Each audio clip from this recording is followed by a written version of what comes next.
Greetings, my dear viewer. You're on the channel The Price of Cheating. The channel is for those who appreciate traditional family values and condemn adultery. So be sure to subscribe to the channel. Let's get started. That summer, it became clear that it was our last visit to the cottage by the lake. We had decided it was time to pass it on to our children, who wanted to keep it in the family. With each passing year, it had become harder for us to make the trips, especially in the summer months, unlike the days when we were young and full of energy. Our home had already been sold, and we were preparing for the next chapter of our lives in a different city. All our belongings were packed and sent to storage in the gated community where we planned to move in September. We left the cottage with only the clothes on our backs. We had also sold the car, leaving the old one parked by the lake, ready for our children to use when they arrived. Our new residence was in a retirement home, specially designed for a comfortable life at this stage. A small medical facility was nearby, part of a larger network, so medical help was always within reach. Shopping had become easier, and most of the time you could just hop in a golf cart and go about your errands. The weather was pleasant year-round, a welcome change. It seemed like the perfect place to spend the last years of our lives. We had lived a full life. Linda loved me with all her heart, and I loved her just as deeply. Over the years, we had argued more than once, but in the end, we complemented each other. Although our physical closeness had diminished over time, Linda remained a passionate woman, and we found other ways to maintain our emotional connection. We still kissed, hugged, and found comfort in quiet moments together. The act of hugging never lost its meaning, and sometimes we managed to reignite that spark of passion. Raising children brought us immeasurable joy. Each of them had found their own path in life, wonderful partners, and achieved success in their chosen ways. Together, Linda and I raised 4 children, and now we were surrounded by 10 grandchildren and 3 great-grandchildren, which filled our hearts with pride. Our children had always been our greatest source of happiness. One late August evening, the sky glowed with shades of pink and gold as the sun began to set, and the familiar sound of dragonflies filled the air. In this quiet moment, Linda turned to me and said, "There's something I need to tell you." I had expected this, sensing that this conversation would happen someday, and I was ready for it. In such a close-knit family, secrets rarely stay hidden for long. I had my own, and I wouldn't have been surprised if Linda knew them all. As for her secrets, I had long known the one that mattered most. "Yes," I replied calmly. I knew this conversation was coming. I had thought it would happen before our move, though I expected her to wait until we were closer to leaving. "You knew?" she asked in surprise. "How could you have known? I only decided today to tell you about how much alcohol I've been drinking lately." "Yes, my dear, I've noticed," I replied gently. "I saw that it was troubling you, especially since we've been drinking a lot of wine together. But I don't think you're becoming an alcoholic. I think you're just trying to ease the pain of your arthritis." "No," she shook her head. It's not that at all." "No, darling, that's not what I'm trying to say. We need to talk." "Oh no, you mean you found my stash?" "No." "The DNA test results?" Her voice faltered, tension hanging in the air. "Darling, there's nothing left to hide. I already know everything." "You did the DNA test?" "I did, almost 2 years ago, but I didn't really need it. The moment she was born, I saw his face in her. She was Linda's, but she wasn't mine. When you insisted on naming her Ava, everything became clear. It was obvious. You and James Miller deceived me. You named her after him, didn't you? When they took her blood after she was born, it was clear she wasn't mine. And later, when DNA tests became more accessible, I got a sample of James's hair. The results were undeniable. She's his. And you carried that with you all these years. Thomas, I'm truly sorry, I mean it. Why didn't you tell me sooner?" "Because we created something beautiful, and deep down I hoped it would never fall apart. I genuinely cared for you, and your infidelity didn't disrupt the rhythm of our everyday life. My main concern was always ensuring the kids felt stable, knowing we were both there for them. That's why I kept quiet about knowing about your affair. I knew you wouldn't have done the same. In fact, I always believed you would have sought revenge if our roles were reversed. Normally, I don't stay silent, but since you and James were careful with your affair and didn't confront me directly, Susan and I decided not to act. She took her time to understand what I was talking about. Susan was James's wife until his death a few years ago. She took her own life a year before our conversation. We always knew how to balance the scales. While you and James slipped away to the back seat of his car or disappeared into the woods, Susan and I were busy at home making children he thought were his. "What did you just say?" she murmured. "Yes," I calmly replied. James and Susan never had a chance to have children together. They tried for years, spending a fortune on fertility treatments, all in vain, because James's sperm wasn't viable. But somehow, against all odds, you became the lucky recipient of one of his rare successes. But here's the truth. All their children are mine. "Do they know?" she whispered, her voice barely audible. "Yes, they know. She told them everything before she died, and each of them has spoken with me at length about it. James will always remain their father in their eyes, and they love him for raising them. But they also understand why Susan made the choices she did. In a way, they've come to terms with it, realizing that if things had been different, they might never have been born." "You got what you wanted, didn't you?" she suddenly asked. "What do you mean?" I asked softly. "When we got married, you always said you wanted a big family. I didn't want more than 4 children, but somehow you ended up with 8. 12, actually," I corrected her. Her eyes widened as the truth started to sink in. Susan wasn't the last part of this story. And then her shock deepened as another piece of the puzzle clicked into place. "My nieces, they're yours too, aren't they?" she whispered. "Well, let's give Aunt Linda a round of applause," I chuckled. She used to joke that her nieces looked more like me than their own family. "Yes, your sister saw you and Roger sneaking away that night during our vacation. She followed you to the beach, where you found a lounger to relax on. She also overheard your conversation, the one where you excitedly reminisced about how thrilling it was to see each other naked earlier when we were all sunbathing. You even made plans to meet on Thursdays when we got home. You started taking dance lessons, and he said he'd go bowling. Once a month, you both skipped those lessons to meet at a motel. We've got some great pictures. I've even scanned them onto my laptop if you want to take a stroll down memory lane before bed. A little tour of your passionate adventures. And by the way, I've gathered evidence of your other escapades, too." She looked utterly stunned, frozen in shock at my revelation. "Calm down. I've never had to carefully plan my revenge. Fate always intervened and did it for me, punishing people in ways I could never have orchestrated myself. Maybe you just bring bad luck. Just look at Michael Williams, the UPS guy. He got caught dealing illegal substances, right? The police caught him red-handed. Turns out he was hiding the stuff among the packages he delivered, even secretly dropping it off at the doorsteps of his regular clients. As far as I know, he's still rotting in prison. While you were fooling around with your boss, someone tipped his wife off to spy on him during his Wednesday lunch breaks. She caught him in the act. He didn't stand a chance. She divorced him and took everything he had. And you got off scot-free. You were his Tuesday girl. And she never found out. Don't worry. Your secret's safe with me. Remember the day the exterminator died in his truck? It was the same day he worked at our house, and you decided to thank him with a special service. Somehow there was a leak in his chemical tanks, and when the fumes mixed, his van turned into a toxic chamber. At least his death was quick. And then there was George Brown, Junior Diaz's teacher. They found him burned to ashes in his own bed. The firefighters said it looked like he fell asleep with a cigarette, and the fire engulfed him. You knew about all of this, didn't you? And you never tried to stop me. Why? Was this your plan all along? To kick me out of the house, force me into a divorce, and leave me stuck in some dingy apartment? Meanwhile, you'd stay in my house, living off my money, and I'd see the kids once every 2 weeks, maybe twice a month, working myself to death just to support 2 families. And as the cherry on top, I'd be left without the chance to meet anyone else, spending my lonely, dull old age alone. No way. Linda, you used to be everything I ever dreamed of. You took such good care of me and the kids.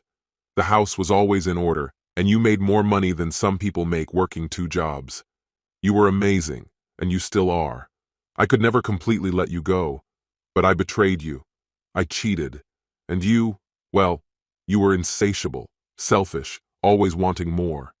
But what you did opened the door for me too. I slept with so many women I lost count. It was a wild ride.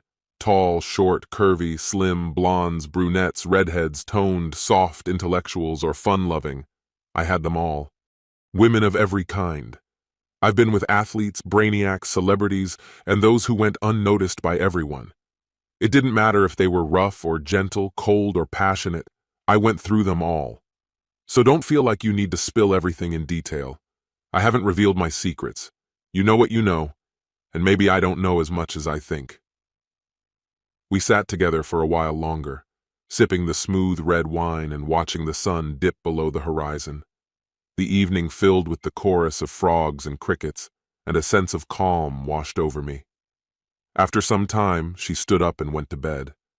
The night passed in silence, and I dozed off in the chair, a faint smile on my lips, as I finally comprehended everything she had come to know. At dawn, Linda found him still there on the porch, gently rocking back and forth. His hand firmly gripped the stem of a glass, half filled with wine. He exuded calmness, and a soft, warm smile played across his face. The previous evening, she had cried when he revealed a truth to her that she had never expected to hear. But as the new day broke, a sense of peace settled over her. Suddenly, it became clear to her that she had long desired more than Thomas could ever offer. Though he had been her most passionate lover, her needs had always exceeded what he could give. Other men had crossed her path, and she had never regretted it.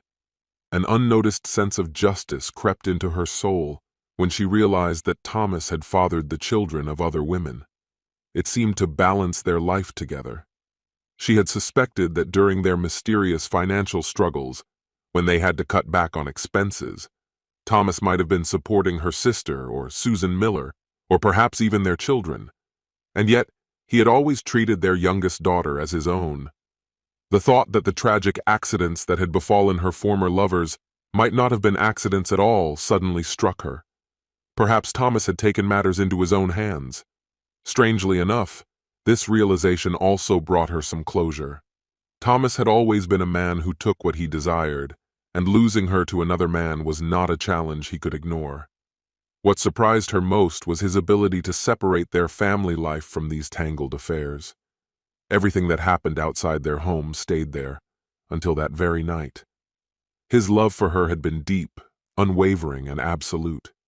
This remarkable man had accepted her flaws and loved her as she was, drawing strength from the imperfections that defined their relationship. He had played by the rules she had set, and realizing this made her love him even more. As she held his cold, stone-like hand for the last time, the guilt she had carried for her insatiable desires began to dissolve. She lifted the glass he had been holding and took a deep breath. There was no trace of his familiar scent. He had chosen his own path to leave this world. Thomas had never intended to move. His heart had always belonged to the lake. She picked up the phone and dialed their eldest son's number, asking him to come to the lake as soon as possible. She broke the news. His father was gone. Then she contacted her eldest niece and Patricia Miller, Thomas's sister. After all the calls, she sat down in the rocking chair beside him, leaned in close, and kissed him goodbye. "Thank you, my love," she whispered to his peaceful smile, still lingering on his lips, before finishing the remaining wine. The bitterness vanished instantly as she realized how Thomas had taught her to savor the complexity of his tastes.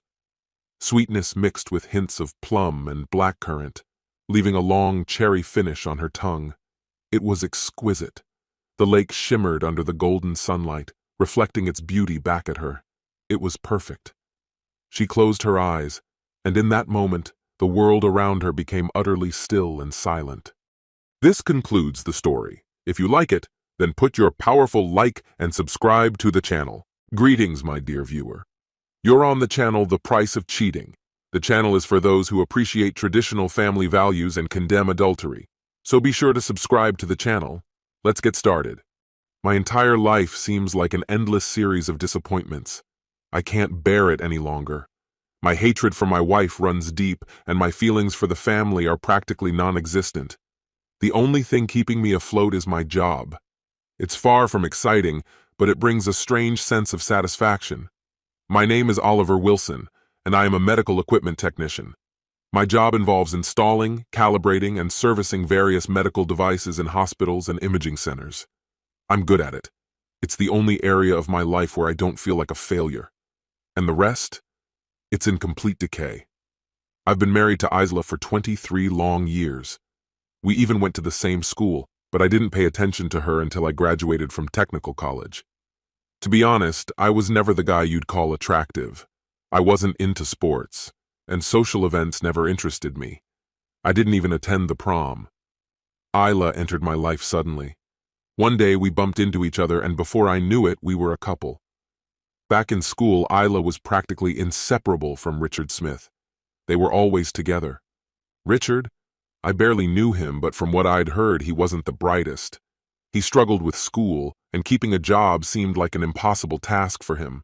So when Isla started paying attention to me, I admit I felt flattered. Maybe she was looking for something better. Isla was my first and, as it turned out, only partner. Shortly after we started dating, we got married, and 5 years later she became pregnant. I managed to get a decent job, and by the time Isla was pregnant with our daughter Mia, we had already bought a house. For a while it seemed like everything was going well, but really, what did I know? I had no idea what a real marriage was supposed to look like. I thought our marriage was normal simply because I had nothing to compare it to. Isla often traveled to visit her mother and sisters. I rarely went with her, usually because of work, and she didn't seem to mind traveling alone. Now, looking back, it all starts to make sense. As I gained more experience at work, opportunities for relocation began to arise. Every time a new job came up, it came with a higher salary and a more prestigious position. However, Isla only agreed to move if it brought us closer to where her family lived. I started taking on more hours at work, which didn't seem to bother her, and I began paying off the mortgage. Despite these improvements, our relationship remained stagnant. Our intimacy was, to say the least, mediocre, and we never built the deep connection that other couples seem to enjoy. We were more like two strangers living under the same roof. I tried to minimize the time I spent around her, mostly because her presence was far from pleasant. But the real problem was the kids. I found it hard to accept that they were mine, especially considering the chaos they brought into our lives. George had been arrested 3 times for fighting. Somehow, he always managed to avoid serious legal consequences. Every time I tried to impose some kind of punishment, Isla quickly put a stop to it. She made it clear that I had no right to be involved in raising her children. Mia wasn't much easier. Her rebellion manifested in different ways. She was rarely home and seemed to live without any rules. If there was a place on her body for a piercing, it was already there. Although her natural hair was chestnut, she constantly dyed it black, complemented by dark nail polish and black lipstick. Any criticism or attempt to set boundaries on my part was immediately dismissed by Isla. It seemed like the 3 of them existed in a separate universe, where I was irrelevant. In my own home, I was nothing more than a piece of furniture no one noticed. I considered the only positive quality of my children to be their frequent absence from home. The problem was, they rarely accompanied Isla on her trips to visit her parents. The kids constantly complained that it was boring there.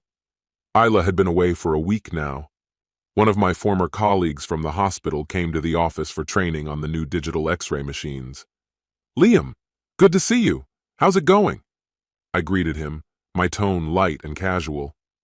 "Hey, Oliver, I'm okay. Sorry to hear about your situation with Isla," Liam replied. I froze. Situation? What situation? And why did Liam know about issues in my marriage before I did? A heavy silence hung between us as I tried to process the unexpected comment. Oliver, did I say something wrong? Sorry if I crossed a line," Liam added uncertainly. "Liam, tell me what you know." My voice was firm, though my mind was still clouded with confusion. "Look, Oliver, I didn't mean to upset you. I've just been off my game lately and said something without thinking," Liam started to explain. "Cut the crap, Liam. Tell me what you've heard about my marriage or I'm going to lose it," I was quickly losing my patience. Well, you see, everyone thought you and Isla had split up, considering how much time she's been spending with Richard. She's been with him every day for the whole week. Sorry, man.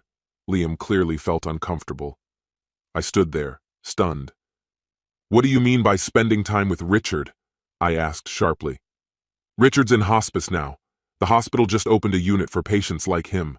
He has leukemia, and the doctors say he only has a few months left, maybe even weeks. Isla's been there constantly, Oliver, day and night. She's even stayed overnight a few times. I haven't spoken to her personally, but everyone's noticed. At that moment, everything fell into place. For over 2 decades, I had believed that Isla's frequent trips to her hometown were to visit her family, her mother, her sisters. But no, she was meeting Richard, her old boyfriend. I wasn't the one she truly loved. I was just the one who provided financial stability, a roof over her head, and money to support the kids. Then another thought hit me like a hammer. The kids, were they even mine? Liam, I need a favor. My voice was calm, despite the storm raging inside. Anything, Oliver. What do you need? Can you get me a sample of Richard Smith's DNA? Of course, Liam replied. His DNA is already in the database. Do you have Wi-Fi here? 5 minutes later, I was looking at a copy of Richard's DNA results. I thanked Liam, who returned to his training, leaving me alone with a truth I had never expected to learn. My next step was becoming frighteningly clear. After many years of living a life I had grown to despise, I finally mustered the courage to take a serious step. The rest of the day went smoothly. The company offered me options to relocate to 6 different places, but the chance to move to Belize caught my eye. They had been struggling to fill the position for a while, and when I agreed, their enthusiasm was genuine. After lunch, I headed straight to the bank and withdrew all my money. I knew I could handle the credit cards over the phone. The only serious issue left was the mortgage. We had built up considerable equity in the house, and its value had increased significantly over the years. Although I wasn't entirely sure how I would handle the mortgage, I knew time was working against me. My attention quickly shifted to another urgent task, getting DNA proof from the kids. There was a rundown tattoo parlor nearby. I had DNA samples from work, and I had a plan. To get a legal tattoo, you have to be over 18. I decided to use that to my advantage by offering the kids tattoos before they reached that age. They eagerly agreed. The tattoo artist, who seemed friendly enough, agreed to do the tattoos for the kids and convinced them to give DNA samples as part of the preparation. I signed everything without hesitation. When I got home, the kids were already there by coincidence. I told them I had vouchers for 2 free tattoos. They immediately started arguing over who would go first, and I, pretending to be a hesitant father, reluctantly agreed. 20 minutes later, I had their DNA samples and my kids had their first tattoos. I could only imagine Isla's fury. On the way back, I stopped at a hospital lab and dropped off the samples. The lab technician assured me the results would be ready the next day, and they would also include a sample from Richard. When I returned home, the kids eagerly showed off their new tattoos to their friends. I started packing the essentials into the car. I didn't need much.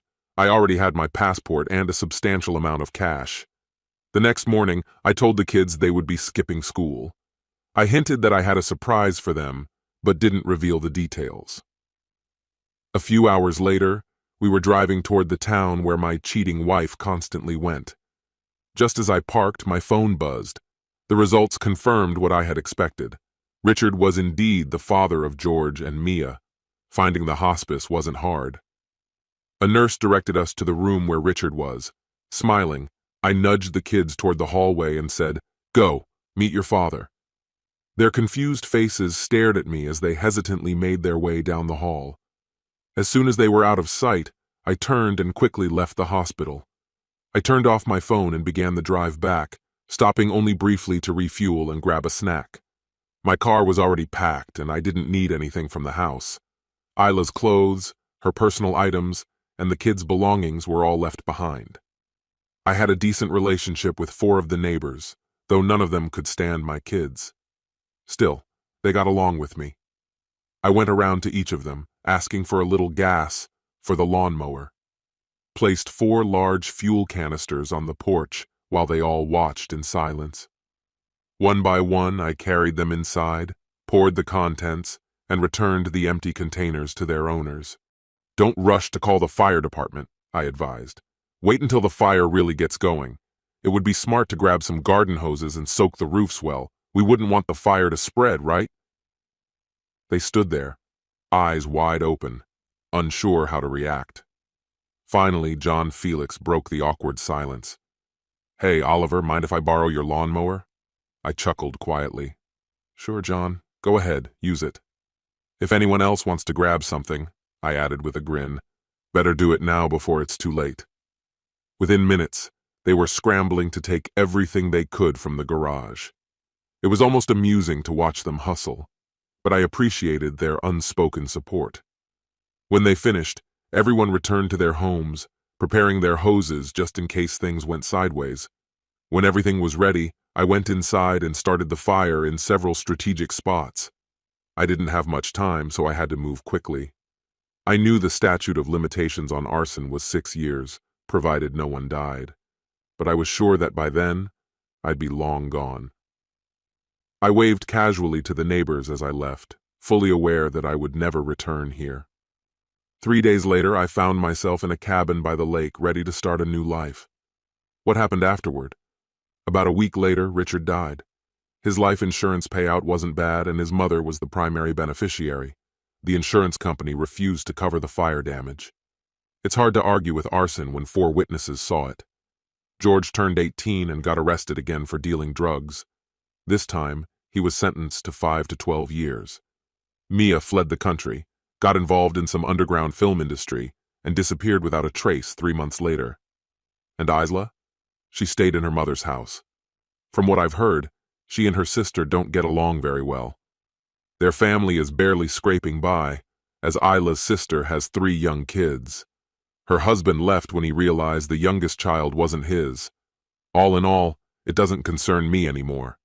I'm moving on, and that's exactly what I'm doing. This concludes the story. If you like it, then put your powerful like and subscribe to the channel.